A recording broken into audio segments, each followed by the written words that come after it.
Robots coming to repossess vehicles. Yeah, robo repossessions. I never thought I'd be talking about this, but I shouldn't be too surprised because repossessions are on the upswing, and late car payments are on the upswing. So banks are looking at the possibility of using these robo-like devices, and we're going to show you the devices here in just a few minutes of using these devices to take back vehicles. Now, first, let's start with what Ford talked about back in March, and we reported on this here on this channel a few times. Now, at that time, this was being labeled repo robot. Ford patents self repossessing vehicle system. And this was where the car would shut off devices, including the air conditioning and things to make the owner uncomfortable as a result of being late on car payments, right? Also, the horn would keep going off for like 10 minutes or something crazy like that. So Ford, put a patent on that technology, and it was a self repossession technology, is what some call it, also known as repo robot, basically robotic or automatic vehicle repossession, right? So they can program it to where if the loan is detected as being default or delinquent, then these things would start happening to the vehicle. They could even shut off the vehicle. They could have the vehicle self drive to a place where it could get towed away, or crazy stuff, right?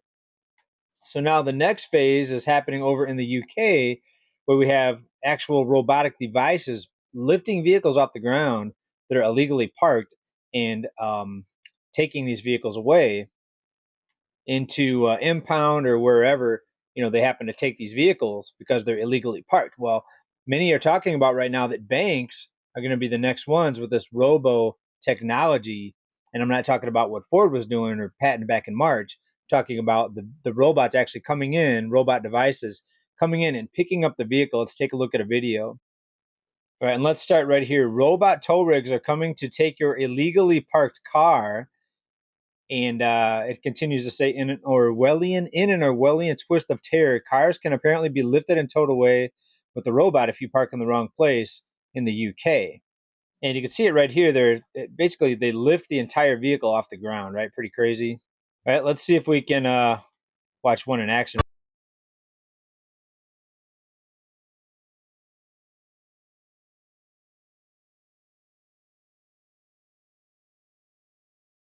Now, since there's been an uptick in repossession or tow truck drivers getting assaulted, maybe these are the next logical step for the banks or the repo companies to help avoid their workers getting hurt, and then of course their workers can file suits and stuff like that. So this could be the next phase of the auto repossession. Now, why are we talking about this? Why is this important? Well, repossessions and late car payments are on the rise. Let's take a look at this.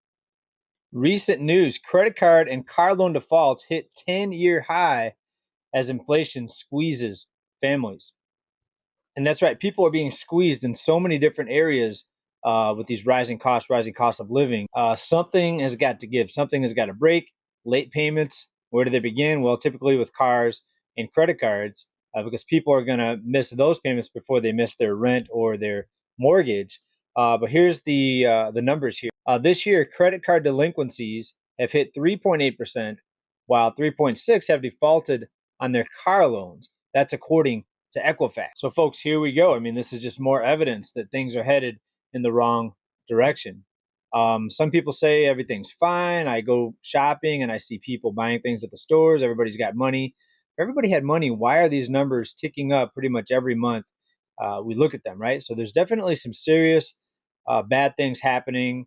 Why are banks looking at robo cars to take vehicles? Why is Ford patenting technology to shut off vehicle devices, or make it difficult for the owner of the vehicle to operate the vehicle when the car payment becomes late? Why is Ford doing that, right? I think they know. I think it's obvious. I think they know what's on the horizon. They know what's coming. They see the direction of the economy. They see the debt. They see the cost of living inflation not coming down. So they know it's only a matter of time, in my opinion.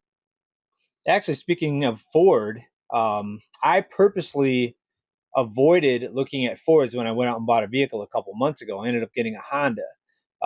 But I was looking at different types of cars, different types of vehicles. I was looking at Chevys. I was looking at Mitsubishis, Subarus. just certain vehicles in the kind of SUV type that I was looking for. But I purposely avoided shopping for Fords because I remembered that article. Now, there could be this type of technology in other cars too, maybe even in the Honda that I bought. But from what I read, it's not, because Ford basically has the patent on it. But there could be some sneaky stuff in there that I'm not aware of. But because I saw these news articles about Ford, I purposely avoided shopping for Fords. So you might want to think about, next time you're car shopping, do you want to buy a car that can self repossess itself? Not because you're going to be late on payments, but what if some of this technology malfunctions? Let's say you are current on your payments. Well, let's say you paid it off. Let's say you paid cash for the car, and all of a sudden there's some glitch in the repossession technology, and now you've got your horn blasting, and the air conditioning is disabled, and the car is self-driving, like weird stuff, right? So stuff like that, kind of scares me as far as cars being able to do these things out of my control, right? Car repairs are bad enough. Cars break down enough as it is without all this added technology and disablement devices and other things in there that can really, malfunction and mess up your day. All right, let's shift gears a little bit here, folks. Gas prices near all-time highs this Labor Day. We know that the gas providers like to increase the price when there's demand, and we know Labor Day is a big travel holiday, 3-day weekend. By the way, hope everybody had a good 3-day weekend. We're back to work here on Tuesday, so hope everybody's doing well. But yeah, gas prices near all-time highs, and oil's only around $85 a barrel. To me, that's pretty scary, and we're about $5 plus here a gallon in California with only $85 a barrel oil. What's it going to be when oil hits $100? When oil hits 120 or a new all-time high?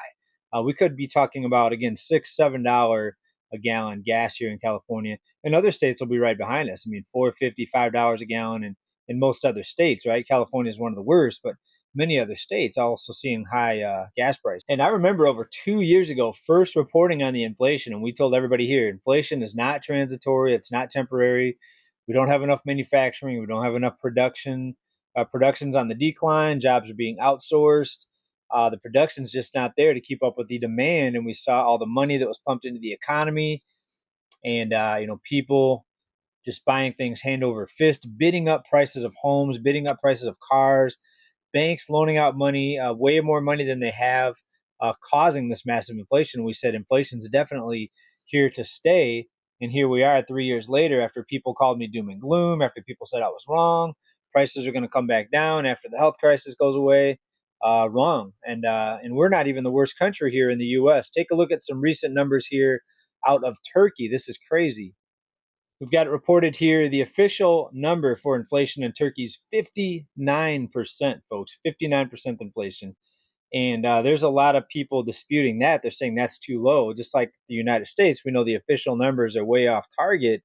A lot of people in Turkey are saying it's closer to 100, 120% inflation, right? So basically, prices doubling year over year, which is just insane. How can anyone keep up with that? There has to be just massive poverty, and I'm sure people are going to be protesting here if they're not already.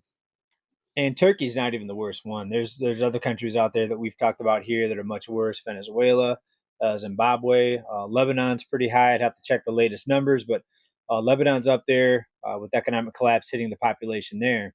Right? But folks, we're not getting out of this mess without some major repercussions.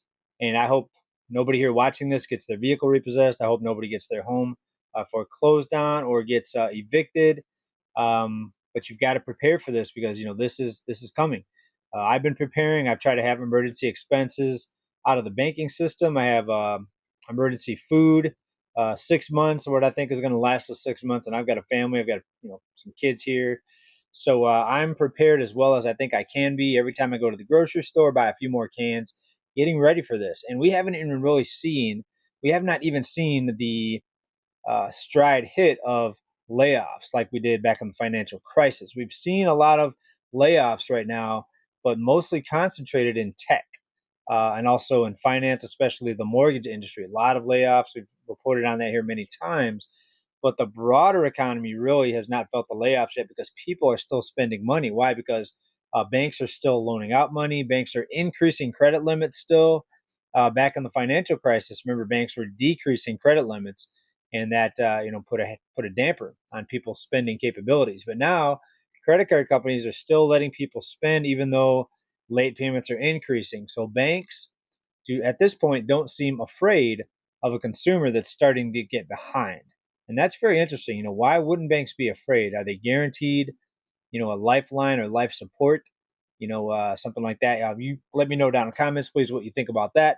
What do you think about the robo repossessions? Are the robots coming to the U.S.? We've got them over in the U.K., taking cars away now because of parked in the wrong zones and impounding cars, things like that. But are they going to be used for repossessions? Many people are saying that that's going to be happening here with the repossessions on the uptick. So please let me know what you think about all this down in comments, everybody. Thanks for watching. Keep stacking. Big love.